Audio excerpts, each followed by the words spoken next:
himself behind the counter and called the police.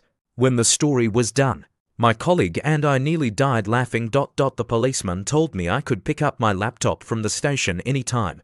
I left my friend in charge of the workshop and went to get it. The stolen tip money was never recovered.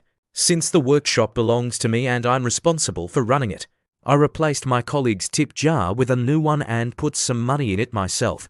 Let's face it, nobody likes being robbed, and my heart really went out to her. She's a dedicated student who works hard to make ends meet, and it hurt to see her lose what she had earned because of some ill-mannered jerk who thought he was entitled to it. I thought I was done with the matter. Boy, was I wrong. The police told me that Fred already had several cases pending and was now being held for trial. Apparently, stealing my laptop was just the tip of the iceberg, but the officers couldn't say more. Either way, I figured that was the end of him. But that didn't mean the story of the Rems was over. 3 days later, a woman showed up at my workshop with 3 men in tow. They looked like they'd just stepped off the set of Trailer Park Boys, which gave me a bad feeling. The woman turned out to be Fred's wife. One of the men was his brother, and the other 2 were his sons. First, the wife politely asked me to withdraw my statement against Fred. When I refused, the men chimed in, saying, "Look, you weren't hurt. You got your rims back.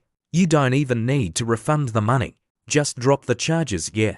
Right, I told them plainly that Fred got what he deserved. The wife started screaming and wailing dramatically, saying they now had no money to live on because her husband was the one who brought home a paycheck. The men tried to play on my sympathy, showing me how this poor lady was crying because of my actions. I didn't budge and said if she needed money, she should get a job. That just poured gasoline on the fire. They started yelling and threatening me. I wasn't about to stand there and take it, so I told them to leave, or I'd call the police, of course. They refused to go, so I had no choice but to involve the cops again. The police arrived, asked them to leave, and then Fred's brother shoved one of the officers, yelling that they weren't done with me yet.